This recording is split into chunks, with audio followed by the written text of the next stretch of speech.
Yes, sir.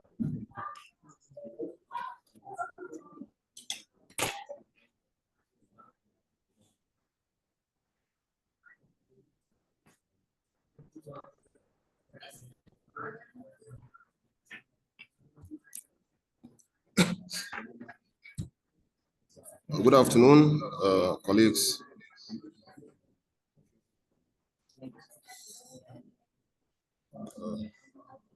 We shall continue from where we stopped last week. The class has started, please. In our previous class, we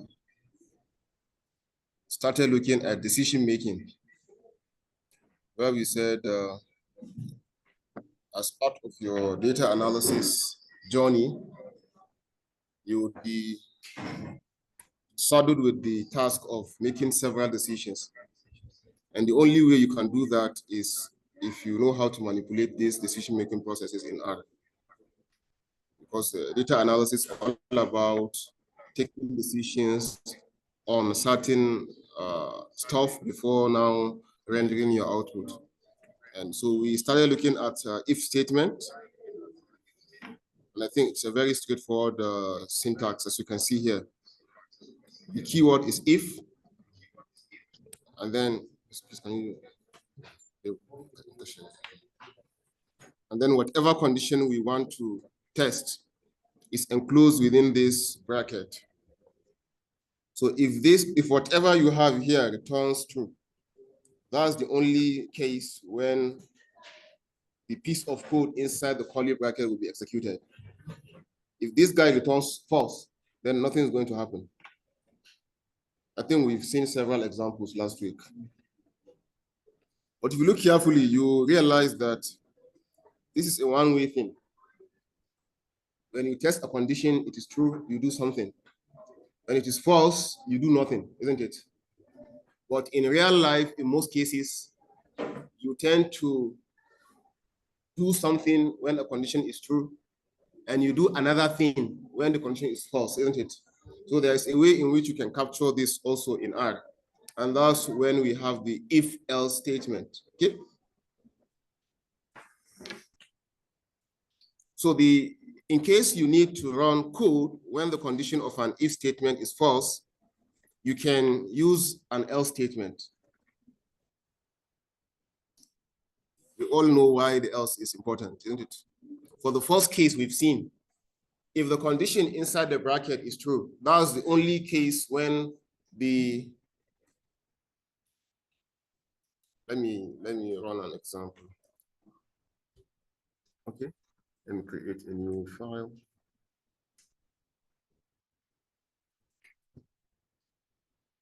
Okay, I said X is equals to, let's say 10. Okay. I'm sharing the entire screen.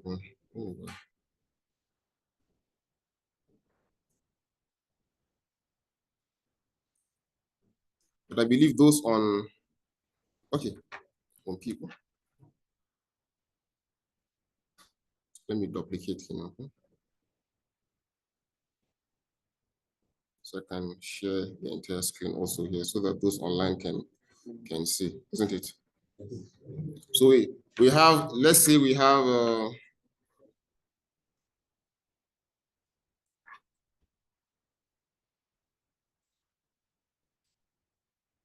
X is 10 here.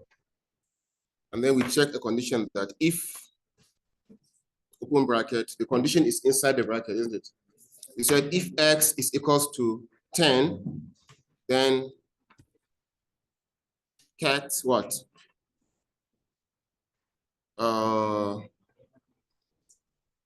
Good, isn't it?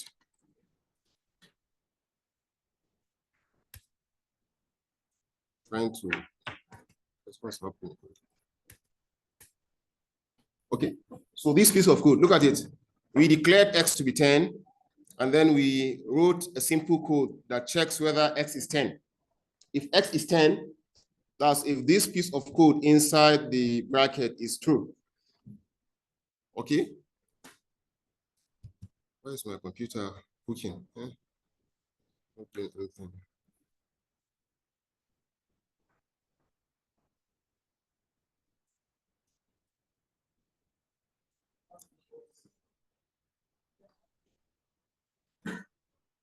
Please bear with my computer. I don't know why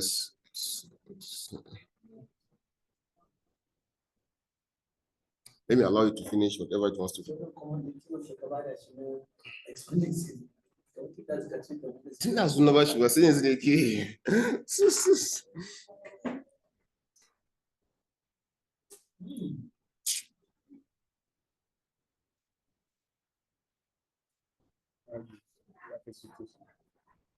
You have to start the system.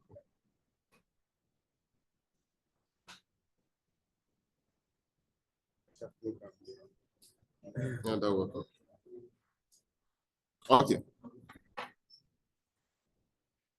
Hey, someone.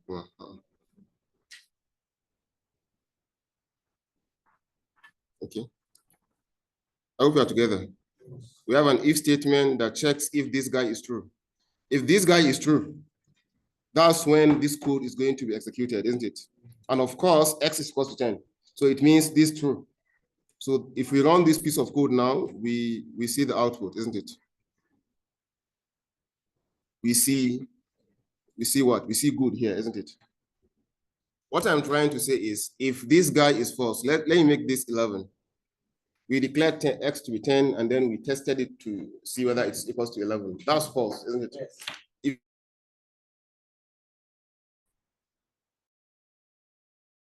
If said in real life, do something when the condition is true, and you do another, in that case, a more compact syntax that captures this kind of scenario is what we call the if-else statement, isn't it? And this is the nature of the syntax. Okay?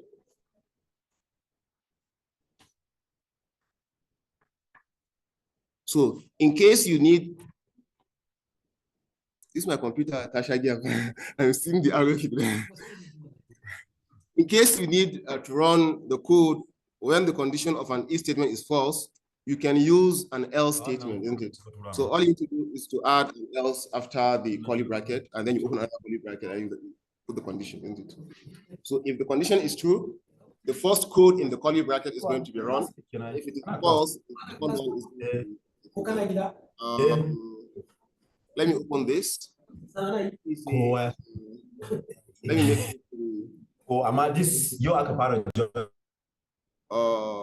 Let me see if x equals to 10 here.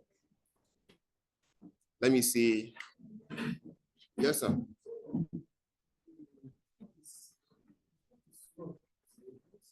Okay, I should expand. Oh, you can. It's because of the computer. We'll create it, don't worry.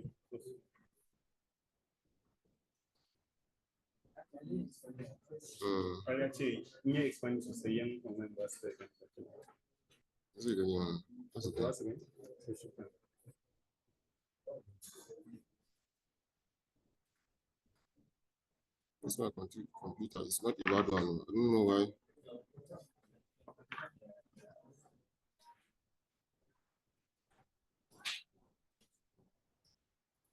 Are we see now?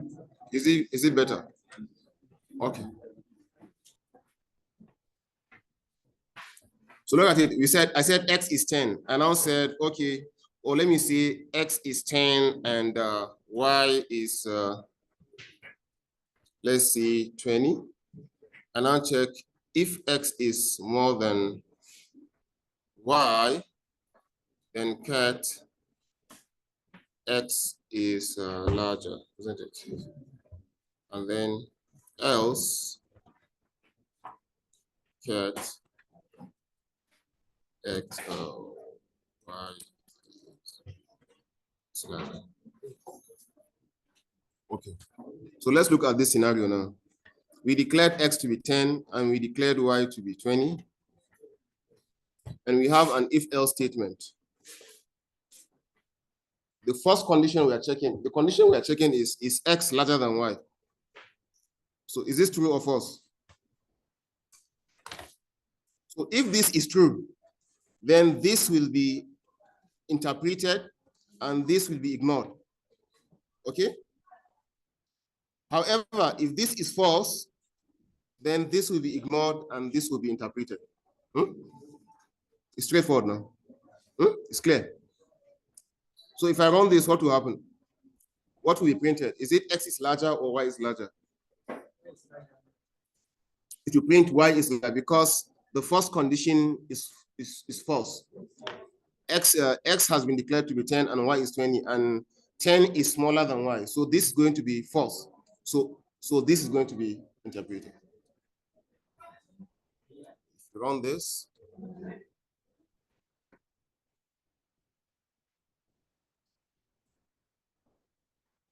you see Y is what? Y is larger. It's clear, go?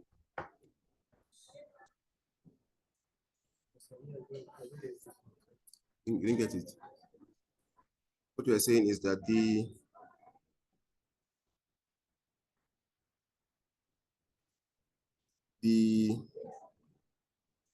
if statement we've seen is just a one-way thing. You check a condition. If the condition is true, then whatever you have in the curly bracket would be the curly bracket. The code in the curly bracket is what you want to be printed or interpreted or compiled. The one in the normal bracket is just where you check the condition. So for the if statement alone, if the condition in the bracket is true, then the code inside of the curly bracket will be interpreted. However, if the condition in the bracket is false, it ignores the code in the curly bracket and then nothing happens. We now said in life, it's not all about if it is true, then nothing happens. Sometimes you want to do something if a condition is true, and if it is the contrary, you want to do another thing. So a classical way of capturing this scenario is to use the if-else statement. And the syntax is very simple. You have your if condition. You have your if condition, then you have this is a condition for the if. And then immediately after this, you have the curly bracket that captures the code that will be run if the condition is true. And then after the curly bracket, we have another keyword else. And then immediately after the keyword else, we have another curly bracket. And that is where we have the code that will be interpreted if the condition is false. So if the condition is true, the first piece of code in the curly bracket will be interpreted. And if the condition is false, it's clear. Sometimes life is not all about binary. Sometimes you want to do something if the condition is true, and then you want to test another condition.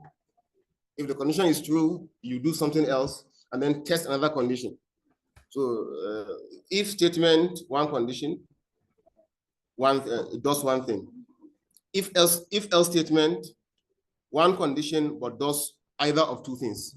And then we have if, elif statement, isn't it? So in that case, you test a condition. If the condition is true, you do something. If that condition is not true, you test another condition. If that is true, you do another thing. You keep on doing that until you exhaust the yes, sir. D, C, D, E, F. Very good. So that's a clear. So let's look at this example. When you have a score, the first thing you check is a score larger than 70? If it is more than 70, you award an A to the person. If it is more than, sorry, if it's more than 70 or equals to 70, you award A. If it is more than or equals to 60, you award B. If it is more than or equals to like that. So to capture that, you see the if-else statement will not suffice. You have to use the if, else if, else if, else if statement, isn't it? And it's very simple also. You only add the else if, then the condition, then you continue like that. So let's test this with an example. Let me use the example of the score, isn't it? So let me just clear everything so that we take it together. We have our score to be equals to, let's say, any number, isn't it? Let me say 56. What do? We check if the score is what? We check if the score is more than or equals to 70, isn't it? What do? We catch what? A, isn't it? Have you?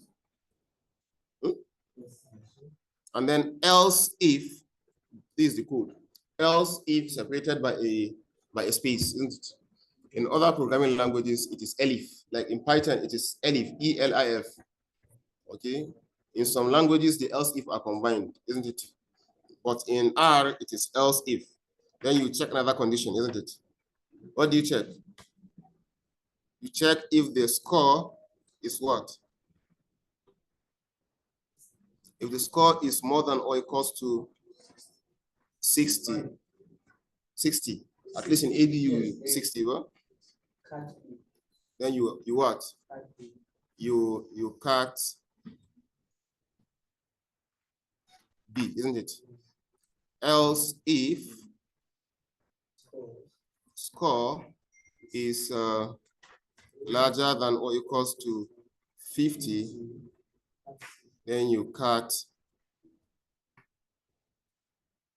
C, isn't it?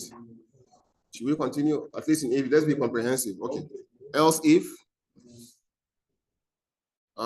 score is larger than or equals to a PG, but okay, PG, okay, yeah, PG. So you cannot say else. You can now have what? Cat what? F. It's clever. It's clear. So whenever you are analyzing data in R and you have a reason to compare several things, this is how you do it. You have to have series of if, else, if, else, if, else, if. So if you are to run this code, what will be the output? It will be a C. So what happens? Please, we have to understand how these things are done. Yeah. Yeah, the last one. Last one. That's the last one. Okay. Last one is even though if you use the else if, it still works.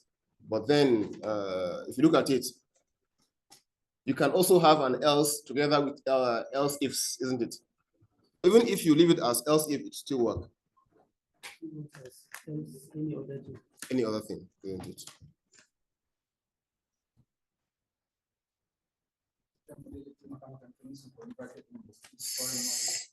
And no, that's one thing about R is it tends to be friendly with errors. Only that if you enter one trap, then you don't know how to. You have to go and debug it. But in some languages, if you refuse to put any syntax, it's going to. So look at it. Let's analyze this code now. What happens? We have a number 56 kept in a variable score. So what happens? The first thing is to check if the number is larger than 70. If this is true, please, let's have one class. If this is true, what happens? It will print A. It will come and print the content of the first curly bracket, isn't it? And it will not bother itself to check any other thing here. It will simply come here and continue its code. Maybe let's say we have a cat finish, well, for example. Do you understand? Let me make this to be 98. We have the number 98 kept in the variable score. The first thing to do it does is to check if score is more than 70. Indeed, 98 is more than 70. So it means this guy is true. So since this guy is true, it's going to go ahead and print the content of the first curly bracket. And it will ignore any other thing here and just come to this place and print finish, isn't it? So if we run this, now we have what? It prints A and then finish. But if we make this to be, but if this is not true, then it will now go to the next condition. If that's also not true, it goes to the next condition. Whenever it sees any condition that is true, it runs it and then exits the if-else block. It's clear now? But Yeah. what happens if you say the first one, like now we have the first one is 78? Yeah. And maybe the 98. The score is 98. no, the if The if, okay. the scores, we have 70. Now what happens if, like where we have 50 now, we have something like 84? 84. Very okay, okay. Okay, yeah, understand. That makes sense. So as soon as this is true, it will not even bother coming here, isn't it? With it, Shiva, so if you run this now, it will still print what? A finish, isn't it? It will print A finish, even if that even beneath it we have some code that's true, isn't it, for it? You understand? Yeah.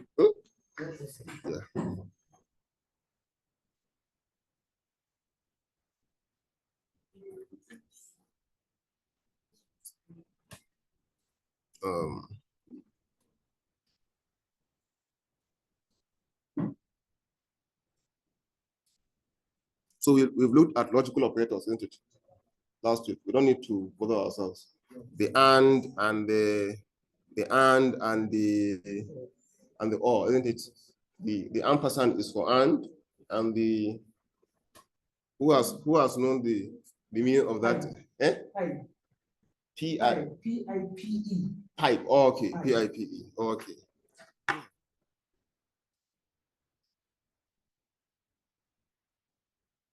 This is even another way of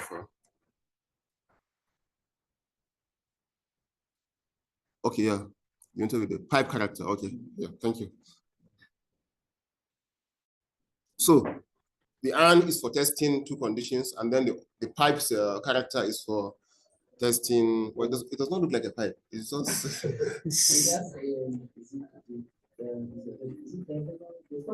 Okay, it's okay. Okay. So we've seen the pipe and the ampersand, isn't it? We also have the not go. Yeah, the not symbol. This one only it negates whatever it has. If it is true, it becomes false. If it is false, it becomes true. Oh, that's me this question.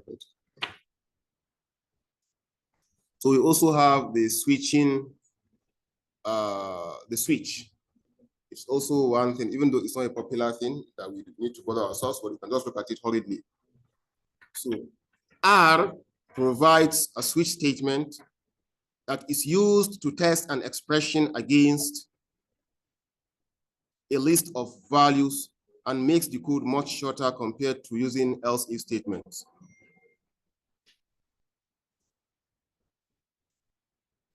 What's this? Maybe it's from this projector that we're doing. So let's see it in action. So look at this.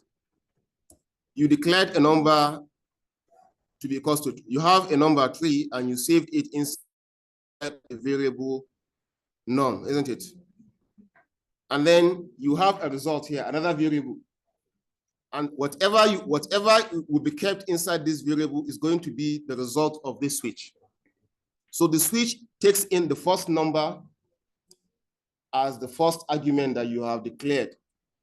And then the next are some characters, isn't it? So if you print result now,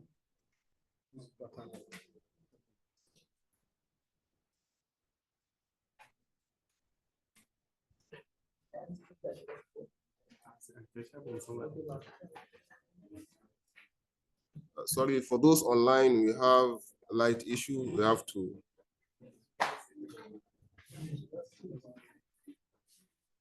Like a pause the recording. Pause the recording.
Let's look at this code now. If you don't understand why we want to do this, you don't understand, isn't it? I have a condition. I want to print 1 if the number is 1. And I want to print 2 if the number is 2. And I want to print 3 if the number is 3. And I want to print 4 if the number is 4. I can do this using the if-else statement. How do I do this? I will simply come here and let me delete this. And I say, let me use the similar variables. Let me say result code. Let me say x is equals to, is it x they use? Okay, norm and result, isn't it? Norm and result. It's offline. Okay, so we show something. You're not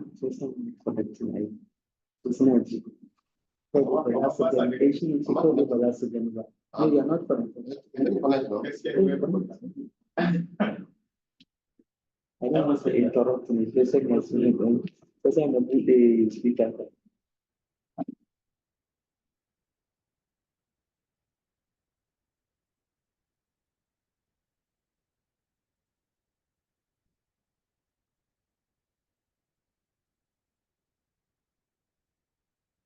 Recording in progress.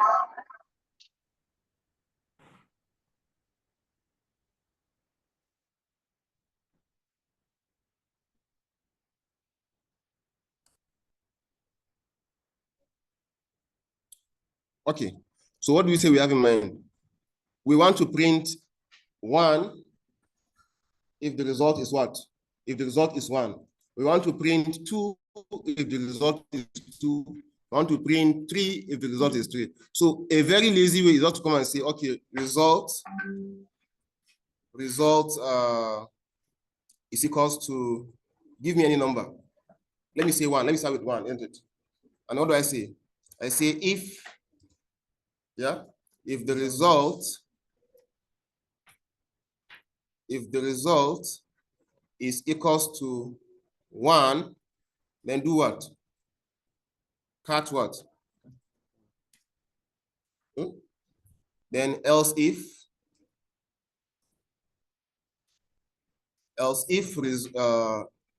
result is equals to 2,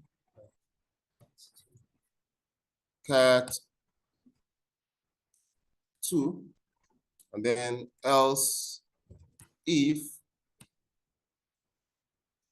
result is 3, cut what?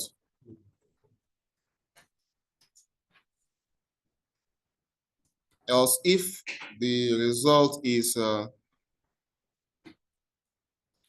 equals to 4, cut what?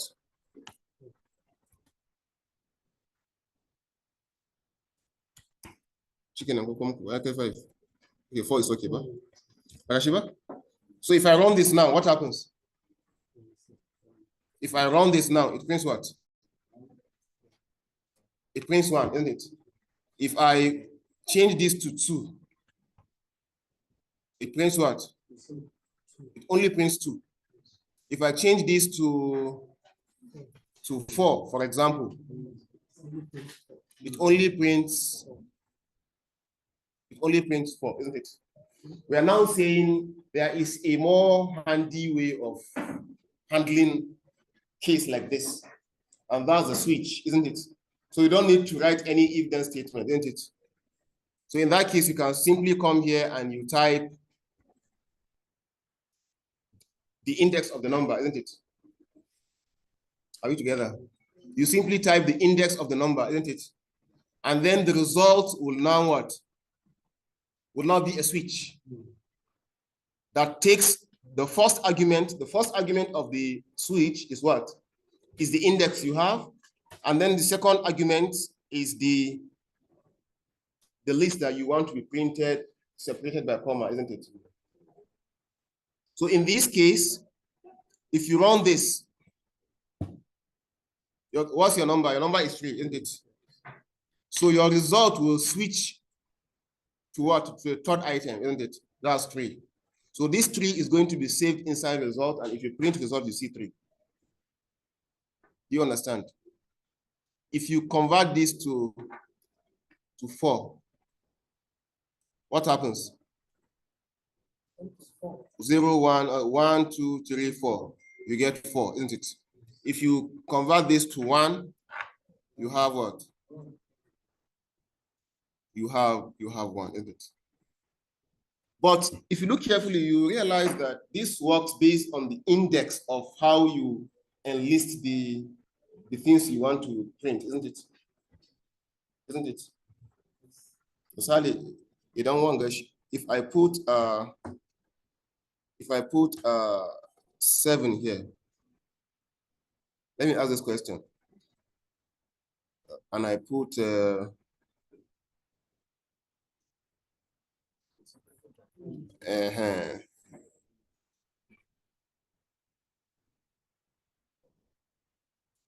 let me see if I put 9 here.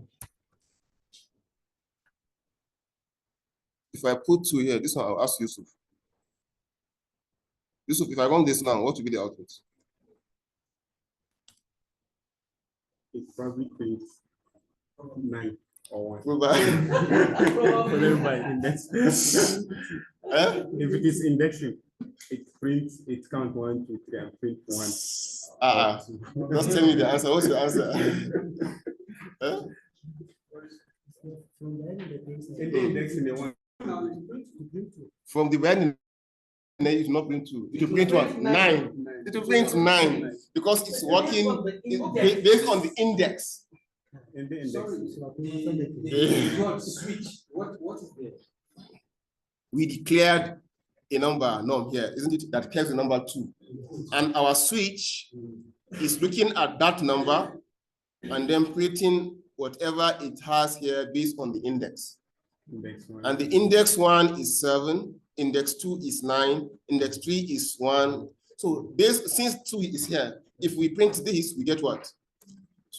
Sorry. Index is better than 0.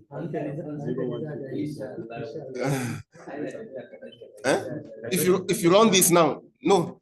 In Python, the index starts from 0, but in R, the index starts from where? From 1. Is that okay? So if you run this now, you see what?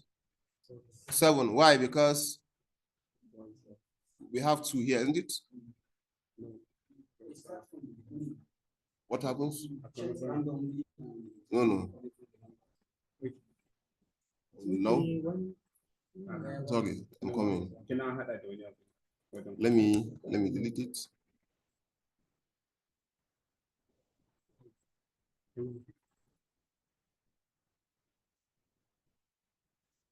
Maybe I didn't run this now.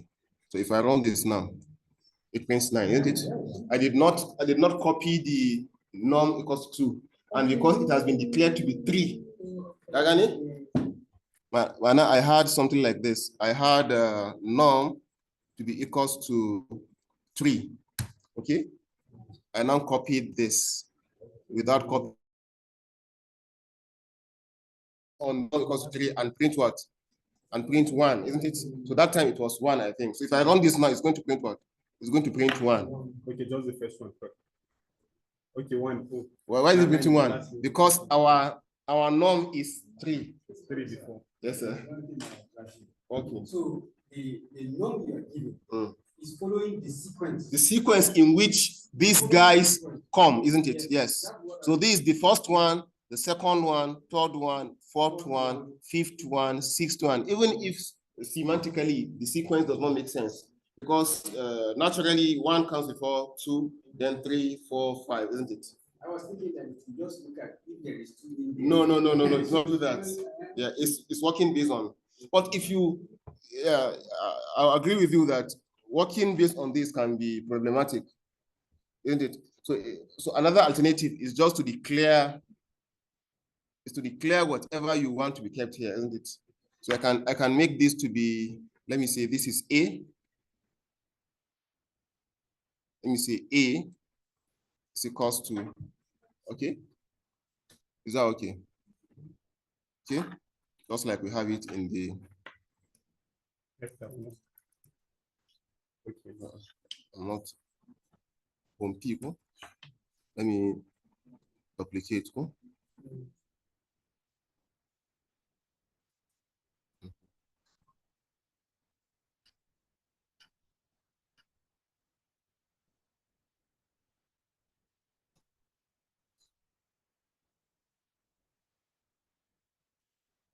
What you're saying is that you can just have the index specified.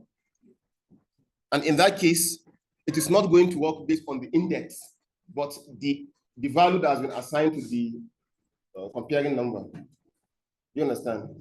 So in that case, for example, if I make this to be, let me go back to the code. If I make this to be A and I make this to be B, okay?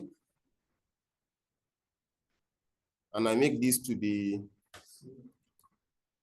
C, and I make this to be D, and I make this to be E, and I make this to be, let's say, F. So in this case, we are not following index. We are following the name of that we have assigned to that particular value, isn't it? Wherever it is, it will go and look for it and print whatever is assigned there, isn't it? So in yes. So in that case now, if I run this, I'll get error, isn't it? Isn't it? Or at least it will print the second one, isn't it? But before we try it, let's do what is right, isn't it? If I want to print 2, I'll assign this to what? To D, go? Yes. If I run this now,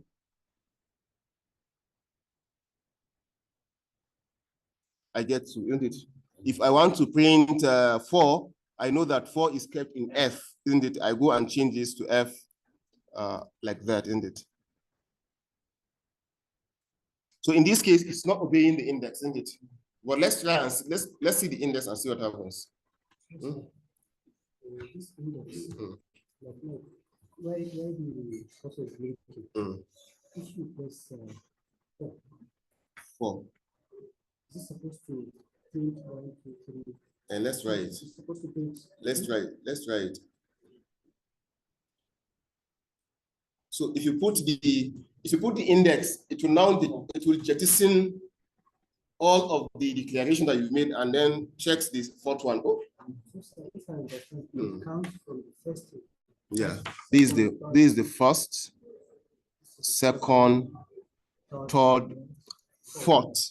This is 4. But if you do not want to obey the index, you can simply specify the name assigned to that particular. So let's try a variable that is not part of the declaration. Let's see H. So if we do that and we run this, it tells us that it is null. It is not part of the switch, isn't it? It's clear. Okay. What if it is arranged like this? It will work, but it will not be intuitive in reading, isn't it? There's that comma. Musali, you're saying I should come here and put this, and I run the code, isn't it? Okay, let me make this to be C, isn't it? It will still go ahead and print 1, isn't it? To print 9.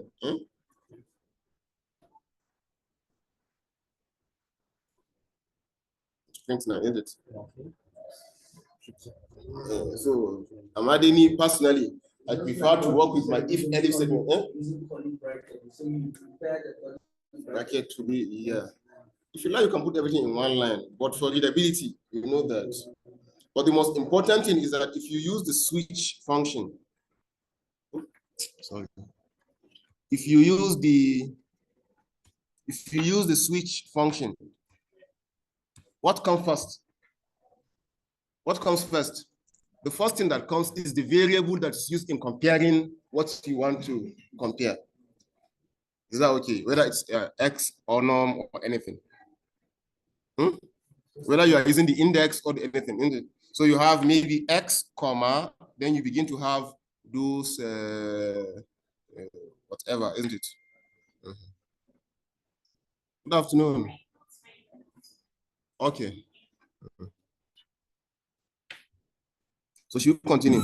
I think it's clear, huh? So the last bit where you need to the last bit where you need to Yeah. Look at it now. If you have the switch here, if you open the bracket, the first thing that comes is this guy, comma, then those things that you are now comparing, isn't it? It's clear now? Yes.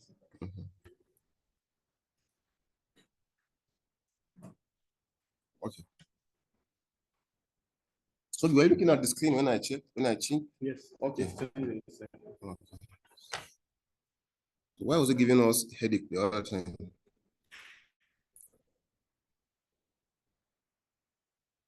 So let's look at loops. Loops allows you to do something several times. If you want to do something several times, it is loops that allow you to do that. And as you analyze data, there will be instances where you will want to do something more than one time. Just imagine you want to do something like 1,000 times, isn't it? If you have one code that does that one time, isn't it? So you don't have to waste your time to be doing it again and again and again. You can just write a simple loop that tries to solve everything together. Is that okay? So the syntax is simple. You have while, okay, you have while, then the condition, then the code you want to run. Just like your if statement, isn't it? You have the keyword if, then you have your brackets, and then the condition you want to test is inside the bracket. And then the code you want to run, if the condition is true, is inside where? The curly bracket. So the same thing happens here. You have your while, and then you have your condition inside. And then the code inside the curly bracket. Just look at this code.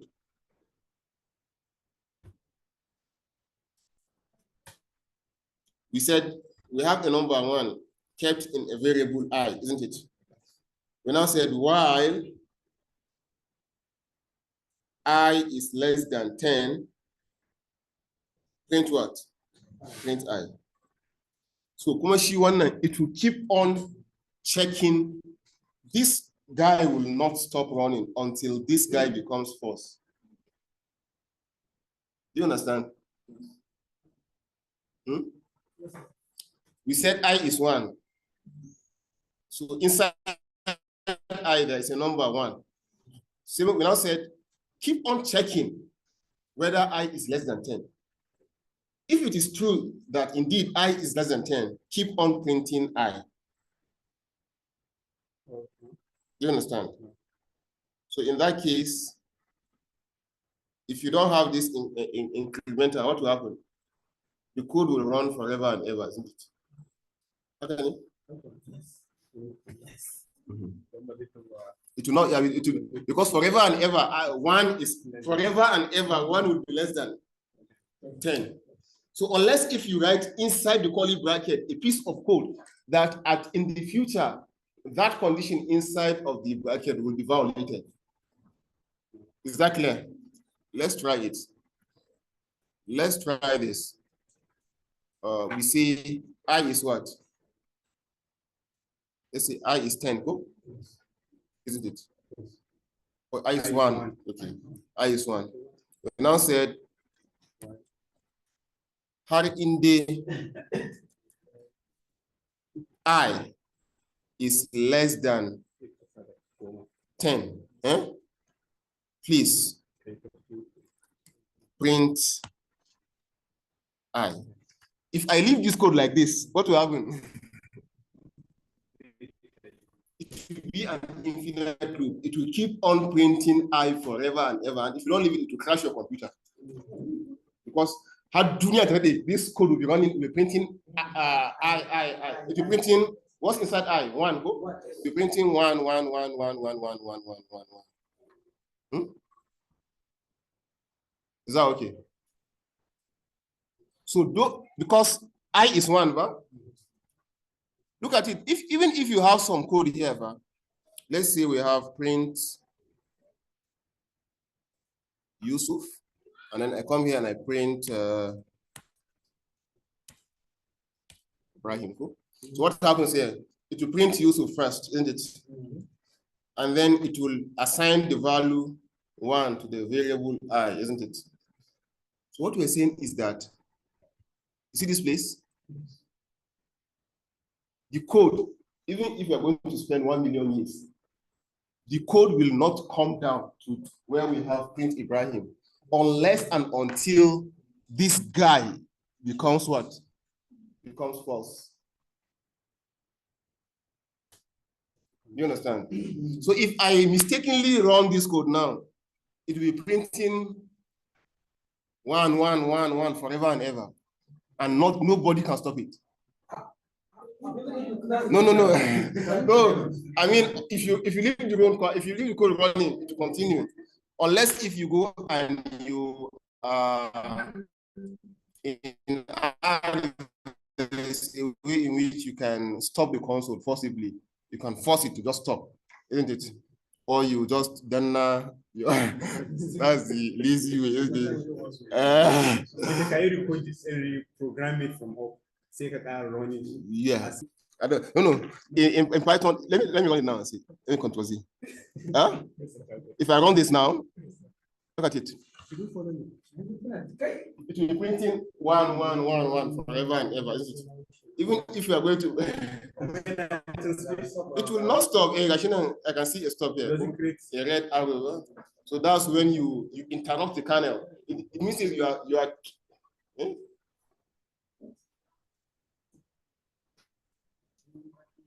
Now, it's used for repeating code several times. For example, what's the code for printing I? If I want to print 1, what's the code? The code is print 1, right? Isn't it? Or let me say print I, isn't it? If I run this, since I is 1, it will print 1. Let me say I gave maybe what we used to do in primary school as teachers. If a student defaults, you ask him to pick up an exercise book and he writes his name 1,000 times, isn't it? Yeah. So if he knows that to print his name in R, this is the code. So there is a way in which you can just modify and then print it that several number of times. For example, let me give an example here. Let me say I want to print my name. Print Yusuf. If I run this now, I print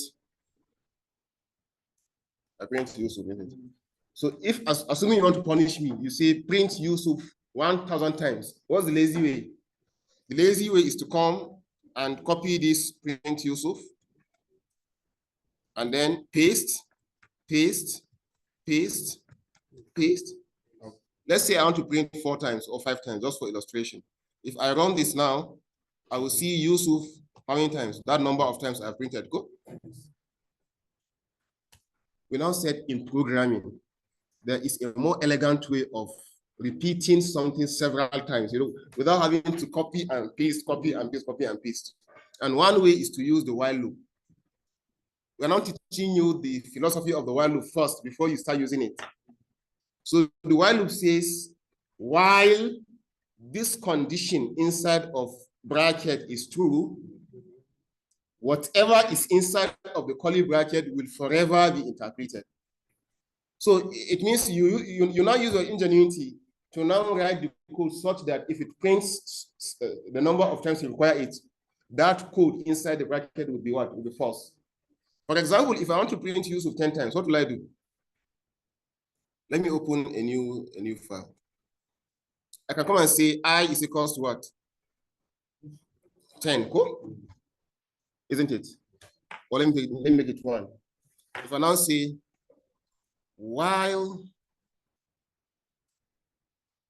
what? The first thing after the statement is the open bracket. Then what? The condition, God. And say, while I is less than 10, isn't it? Or let me say less than or equals to 10.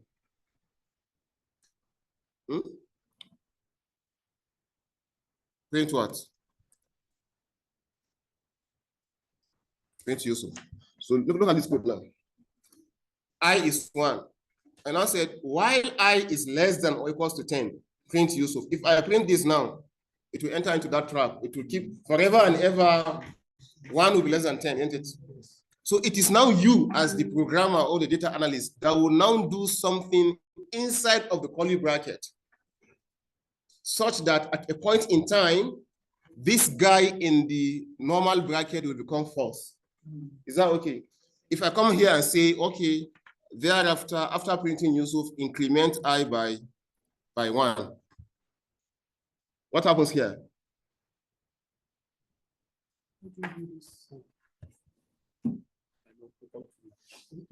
Yeah. So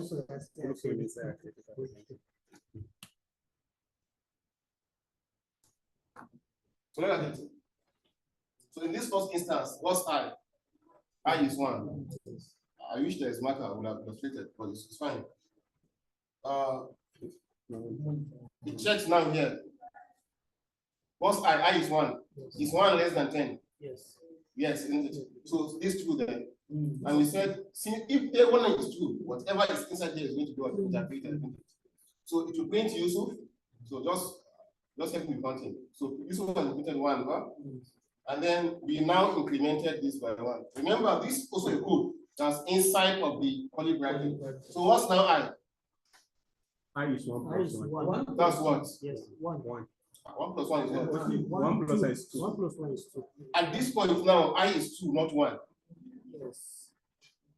Do you understand? Yes. Remember, I said it will not come down until this guy becomes false. It will now check, okay, I is now 2. Is 2 less than 10? No. 2 is still less than 10. It will print Yusuf and then increment I by 1.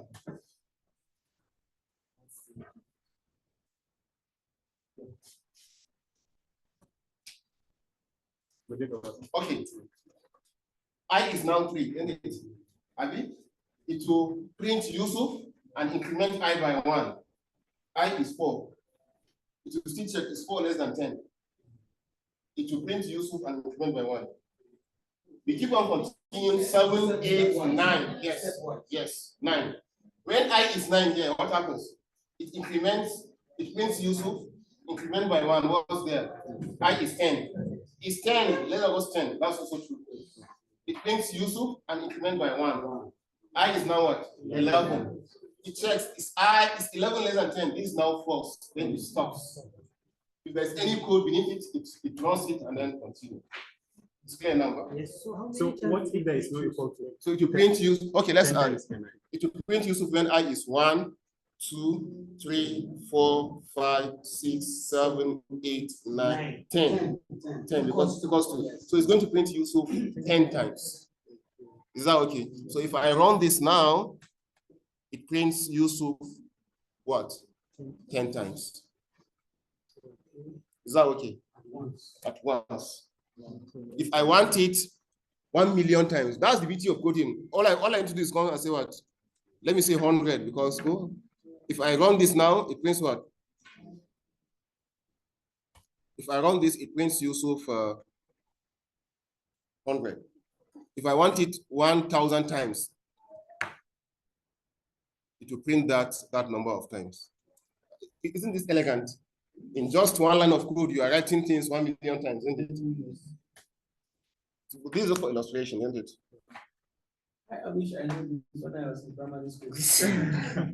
Yeah, so you just come. So you just come and you just come and copy this, and then go and open. You go and open Microsoft Word, yeah, and then paste, and then tell him that Saragama. Eh?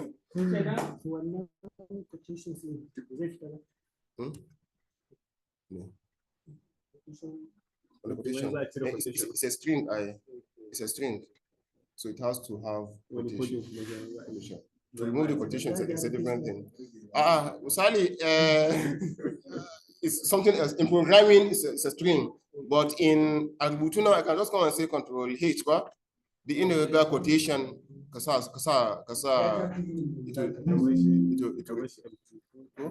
Abi, and the index Control H, the index 1, but leave it as a space, and then place all. Then you go and solve. Okay. It's clear, but yes. classwork. Classwork. No, just to, no. It's just a visual classwork. It's not. Oh, I want to ask. How many times will Yusuf be printed here?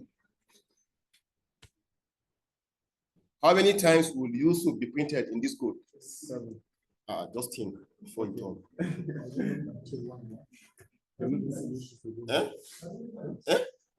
13. Look carefully, sir.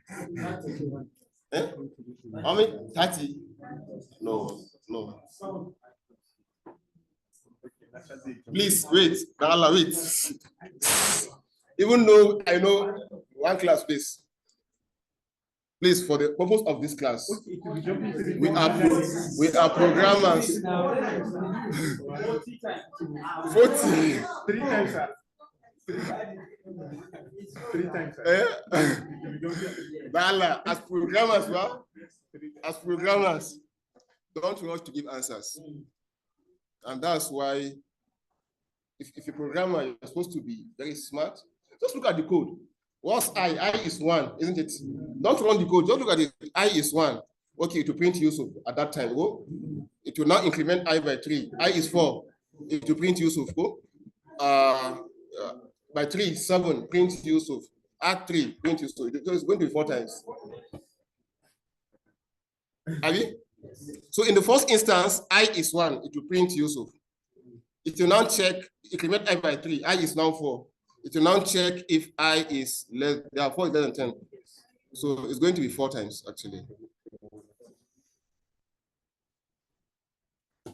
It's going to be 4 times.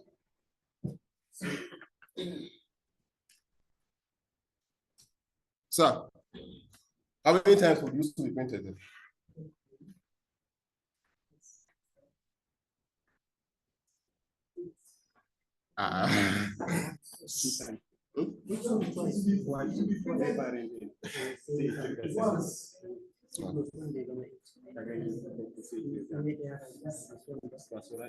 Two times. When I is 1 and when I is 8. Is that okay? I'm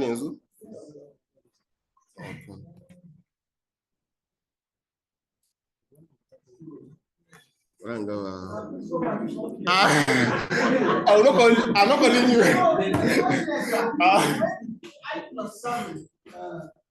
Okay, let me bring it down. What is I now? Is 1 less than 10? Is 1 less than 10? So it means it's going to be true. So it will print Yusuf 1 the first time and increment I by 7. 1 plus 7 is what? Is 8 less than 10? Sure. So it will print Yusuf and then increment I by 7. 8 plus 7 is 15. 15 is less than 10. So this is going to be false. So it's going to be. Is that clear?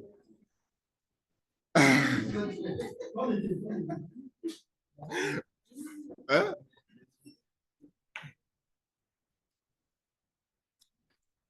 We declared I to be 1. We now said, is I less than 10? Yeah, 1 is less than 10. And we said, just keep this in mind as if you are talking to the, whenever you are writing a while loop, as if you're talking to the computer that whenever, that's the meaning of while loop. Whenever this guy inside the bracket is true, keep on executing what is inside the curly bracket. And once it's a while loop, even if you spend 1 million years, as much as what is inside the bracket is true, what is inside of the curly bracket will keep on being interpreted. Is that okay?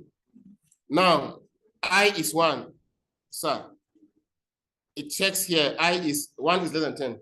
So it prints Yusuf and increments by 7. I is now 8. Remember, I said it will not go down. It will keep on checking this guy. This guy is the main issue here. As long as this guy is true, then the guy inside the curly bracket will keep on being interpreted. So in the second instance, what's I? I is now 8. And 8 is still less than 10. So it means it's true. So to go ahead and print Yusuf and increment by 7. At this point, I is now 15, and 15 is not less than 10. So it's false. So it will not print the content now. Is that clear? I'll ask you the question. Yes, sir. Yes, sir. What? No. You highlight? Yes.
Before you come back, so that you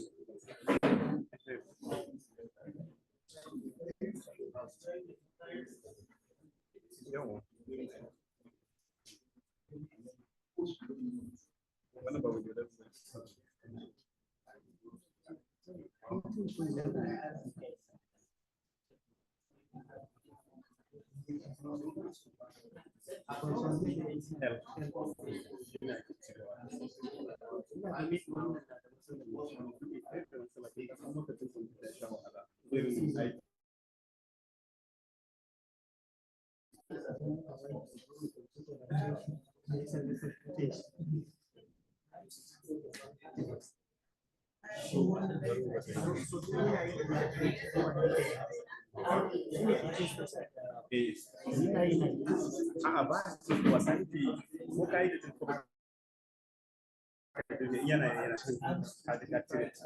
I'm not sure.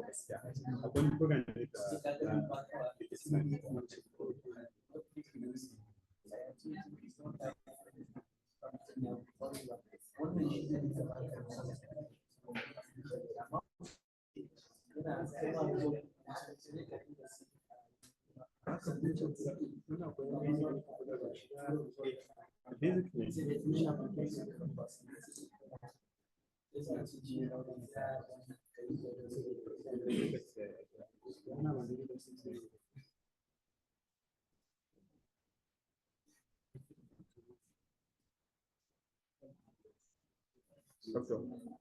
Yeah, that was Just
Okay, you are right. If you use cat, it will print it in the same line, but so if you want to print it in one line, what do?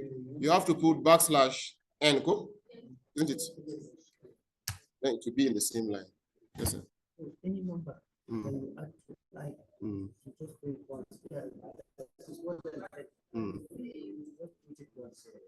Any number.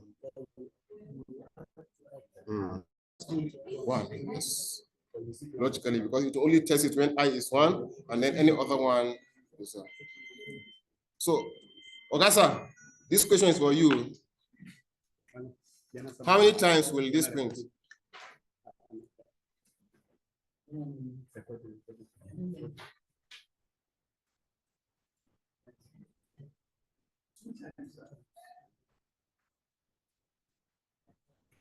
Check carefully.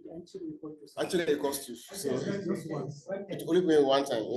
One time. Why? Because I removed the equals to. So 10 is not less than 10. So this is going to be false. Please, it's almost time, but I want us to finish this with one now today. So the other one is for loop. The for loop is more handy than the while loop. While loop has a problem. You have to go and update the inside of the curly bracket, but if not, it will become an infinite loop. But for the for loop, it's very simple. The syntax says for, okay, then you have this piece of code, maybe X or any other. 1 to X means give me a list of numbers between 1 to 10. If you just come here and you say 1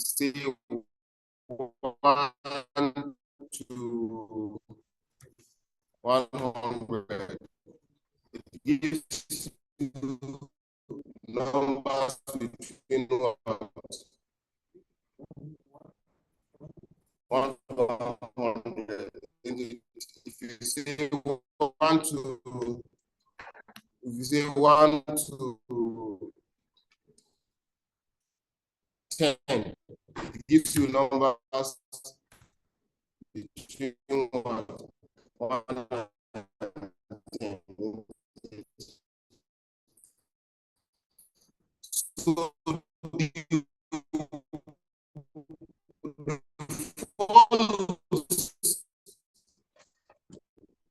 going to initialize just for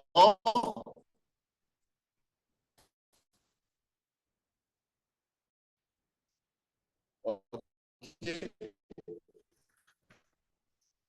Open bracket.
What is the value of I? The value of I will be 4, 5, 6, 7, 8. So if I run this now, I have what? 4, 5, 6, 7, 8. But remember, I said whatever you have in the curly bracket is going to be interpreted based on the value of I at that time. Take for example, if I say print I raised to the power of 2. What have we said? Each one with first three. instance, what's I? It is not 1. I say, look at it, 4 to 8. Okay, not 8. It is 4, 5, 6. So in the first instance, I is what? I is what? 16. In the first instance, I is what? 4. So it will go to the curly bracket and print I squared. That's 4 squared. That's what? 16. In the second instance, what's I? 5. It will go and print 5 squared. 6 squared. 7 squared. 49. 8 squared. 64. So this is how the board works.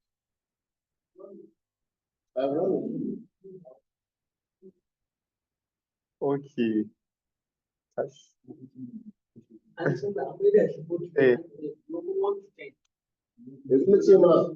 Write an AND code that prints all the even numbers between 1 and 10. 1 and 100. You can say write an AND code that will print all the even numbers between 1 and 100.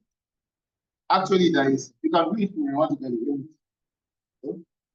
Look at the indicator and do for I in 1 for open brackets, I in 1 to 100.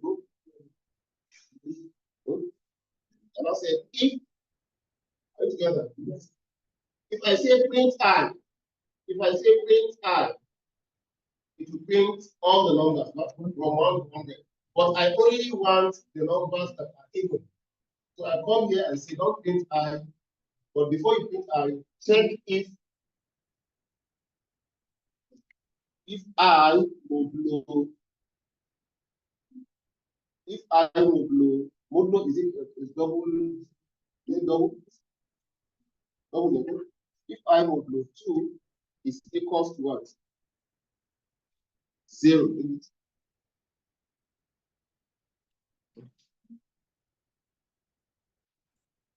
Okay.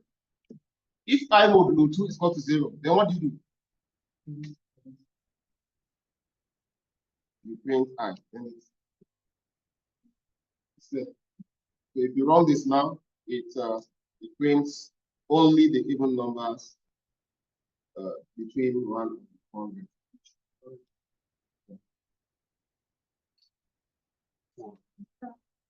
Yeah.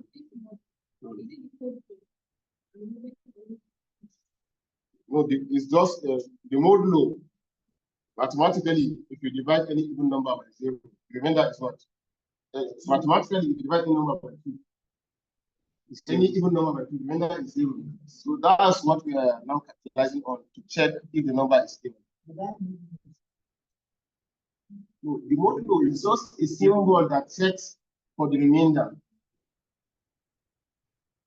Look at it. Look at it here. Please, if you can analyze this code, right? Look at it. What is 1 to 100? What is 1 to 100?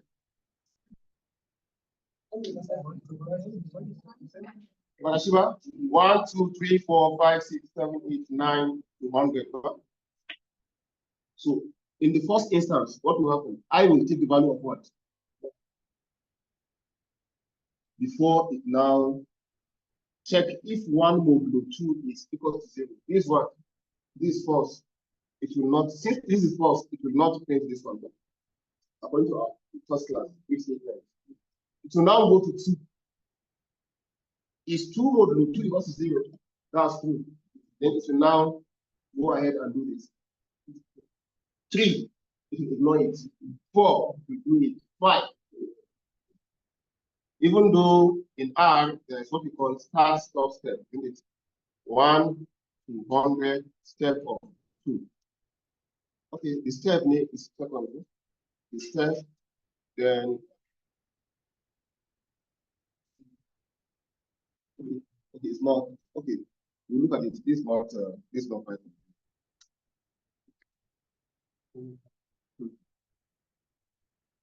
Any question?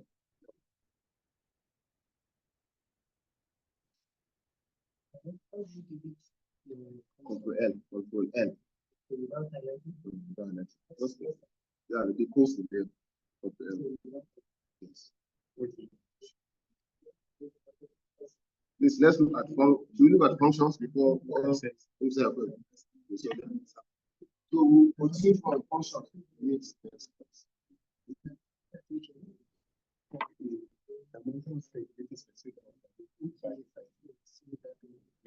No, you can just go to the console, click at it in the environment. Environment, you see all your variables. You can just click in and then this one, this place. Even though she console, if you look at the L, it's not as if they're going, they're still there. Go a day, you don't want to see it. But if you want to remove everything here, you can just come and select the one you want to delete. No, that's what is asking. You still want them, but non-console just want one that the space. Why we want